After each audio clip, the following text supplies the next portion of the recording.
Okay, so but tell us about your experience disappearing for 6 months? weeks. 6 weeks. It shocked the hell out of me. Where'd you go? I don't know. I don't know whether I was on their home planet or whether they'd taken me through a doorway, a portal, into another dimension. Okay. I heard the name Milena mentioned as to where we were. Now, this interview where I say that I was with them for 6 weeks. They brought me back 5 minutes after they took me. But I remembered 6 weeks. Are we on camera? We're on camera. All right, well, look, people said, what did you eat? And I said, I asked for bacon and eggs. I had steaks, I had pork chops, just about anything I wanted, I got. I went to the bathroom, you know, my physical functions continued for 6 weeks. I literally lived 6 weeks with them. And you asked me where, and I can't tell you where. The name Milena came up, and I don't know whether that was a city, because it appeared to be a city of some kind, a community. There were libraries, there were audience halls, lecture halls. God, the libraries, you wouldn't believe. Was it a very advanced society? Oh my God. No, I asked about this. I never saw a fire department, a fire truck. I never saw a cop. I got the impression there was no such thing as a police department. And the people that I was introduced to, people I got to see in 6 weeks, were very human. Looked, you know, just like we do. But there was something about them that was totally different. They had an air of peacefulness. They had an air of incredible knowledge. What did you do during that time? Why did they take you? Asked questions and was shown things. As I said, the things that impressed me the most were the libraries, the records. You would call them akashic records, I guess. I was told that in this one facility that every event in the history of the universe was there to be retrieved at will, if you wish. You could download literally ancient Greece, the pyramids, the ancient Sumer, the first Anunnaki visit to planet Earth 200,000 years ago. It was all there. The life of every human that had ever lived on this planet was all there in that library. Now, can you imagine the computer technology that would allow that where you can retrieve it at a poke of a button, and there it is. You get a wide screen, and you can literally almost relive it. The history of the human race was there. So you had the experience that Billy Doo had? I was shocked. Bill, I damn near died. It was not what they were sharing with me and what they were showing me, it was the shock of coming back. Now, it's very close to when people have a near-death experience and they go over and they look around and they see the reality that they're literally a part of, that they were part of before they incarnated here. They'll be a part of it when they depart from here. But when you see that, I don't think most of the people I've talked to who've experimented with near-death experiences, very few people want to come back. Some people have begged to stay there. Yep.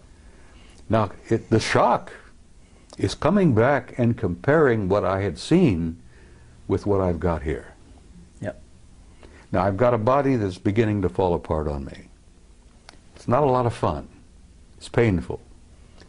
I look around and I see the heartbreak, you know. Not only do I see the war, I have the grandson who's dying from wounds he received in Iraq. I'm growing older, I'm losing all my old friends, they're going home. I see them regularly, I really am. They take me aboard ship.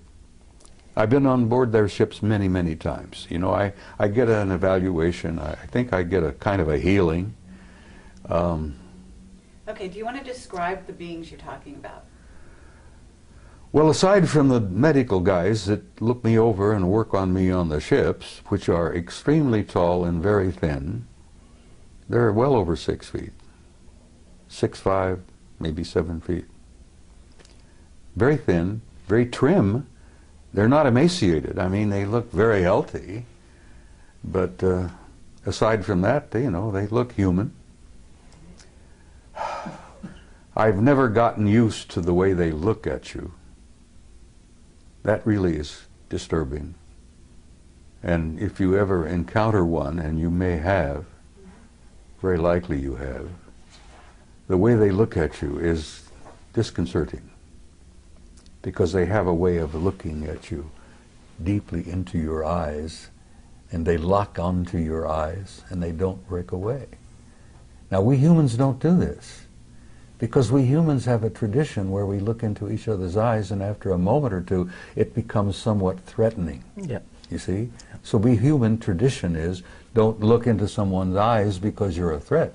Okay. Well, they look into your eyes, and they look through you. Or you're in love with them. They look literally like they're reading you. And I found out that that's exactly what they're doing. Mm-hmm. And they don't look away. And you know that they're looking right through you and reading every damn thought you've got. Mm-hmm. Now that's disconcerting. Mm-hmm. But I assume that when they do that, it's in a non-judgmental way. Oh, they don't judge you. Mm. They don't have to judge you. Mm. Good God. If there's any judgment involved, we judge ourselves. Yes. That's the other part of it that is so shocking. When you learn to see yourself, not only as others see you, but as they understand and see you, that's one of the things that happens in the death experience. The judgment is there, but God is not judging you. You judge yourself. Well, visiting with them is almost like a near-death experience. But the psychic shock is coming back and comparing what I saw with them and what I have to see here every day. Little kids on the street that are hungry. People waging war. The people being gunned down in Tripoli by Gaddafi. And I've learned over the years to look around and pay attention. I don't miss very much. I've trained myself. And when you see that and you feel it, and it breaks your heart to see that and to feel that. And then you understand, I think, why I want to go home and where I'm tired. I really am. But I'm going to hang around a little longer because I have been told to. So I would tell people who are troubled, worried, that the next few years are going to be awkward and difficult, but that's what living on Earth is about.